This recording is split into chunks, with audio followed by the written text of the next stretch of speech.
Yeah, this is my third take on this, and I wanted to. It's basically an update of the last post I did about posse comitatus, which Latin word for this supposed principle that you can't use federal military troops on domestic crowds. And aside from Kent State, there's a historical precedent, and in fact, the message must be, and I'm going to put it up front: whatever we do, no violence against MAGA or Trump. And I'll tell you why. Any violence is a premise for the president to invoke his executive authority, which is explicitly, and I'm going to tell you this historical precedent outside of Kent State, which, National Guard troops, full army, full military. Douglas MacArthur led this one, okay?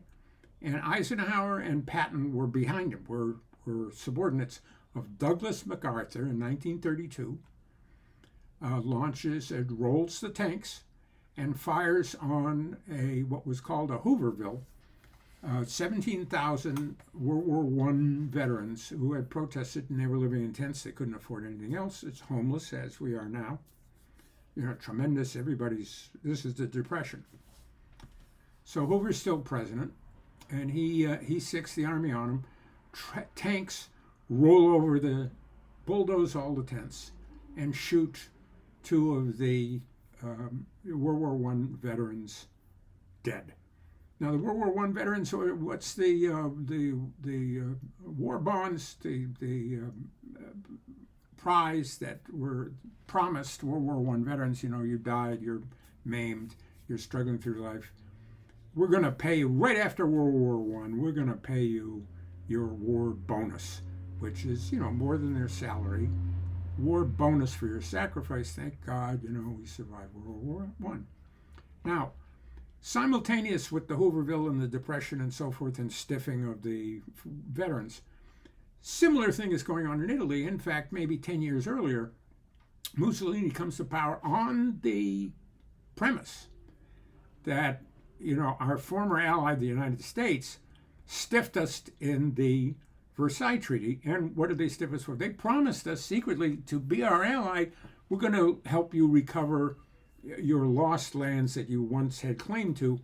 Prominent among them a place called Fiume, which is on the border of Italy, way on top of the Tyrrhenian Sea, I think, Adriatic Sea. Lovely place near the Dalmatian coast, gorgeous place. Now I think it's Austrian, but Wilson, hey, be our buddy. So this, of course, casts Mussolini's role as an ally of Hitler, because what's he going to side with the Americans? Because, their word's no good. Gee, I wonder if that rings some bell. Americans' words are no good, they're a bad ally. Well, okay, this is the bad fascists. They arise just based on the same type of betrayal that the Italian government had given World War I veterans, which is, we don't care how poor you are, goodbye, thanks for your sacrifice, you're in our prayers. So America, we don't exactly have the fascist party. We get the inklings of a Nazi party, but because, government kind of stinks, I think. It left us in poverty, veterans abandoned. Maybe we'll do a protest. And the answer is, let's roll the American troops. So, Supreme Court has nothing to say about this back then, as I understand it. Correct me if I'm wrong. But Kent State, too. Lieutenant Calley, hey. Well, he did time, but nobody else did. So here we are now, and I just want to say, if any premise, now the president has this power, as Lincoln says, cloaked in immense power.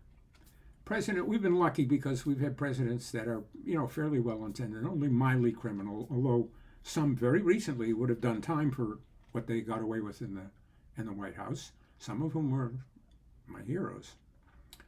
All right, criminal activity is one thing.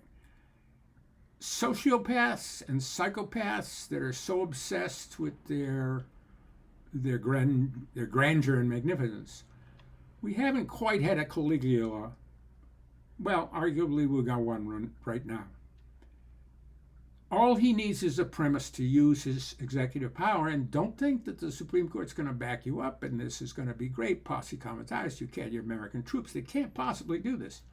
Kent State, the war bond in 1932 that I just told you about, the president can get away with this. It is constitutional to the extent, again, correct me if I'm wrong, executive or congressional power.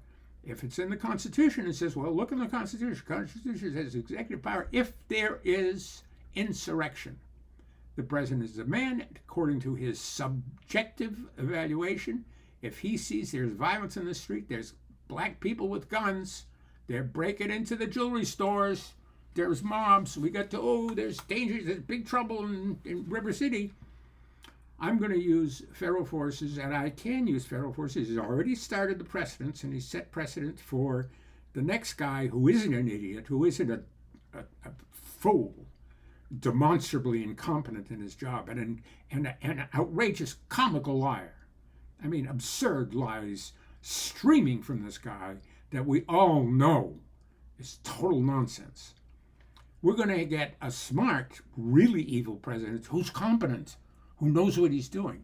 So here's, we've already set the precedent now, and if we give him any excuse, just wave a gun, unless you're, a white kid that's shooting Jewish people, or black people, or stepping on black people's necks, that we get away with. Don't count on it. And the worst possible thing, we got to be like Malcolm X in the 60s, which everybody's all dressed up, suits and ties. Didn't work in the South for registering to vote. But in Chicago, lined up and with military precision, everybody in absolute military coordination. This way, turn this. Complete unity, completely unarmed, but scary as hell because they were together. They weren't crazy. They weren't in the streets waving stuff and smashing and burning down their own homes. They were total discipline, total control and unity. And that's what we got. That's history too. All right.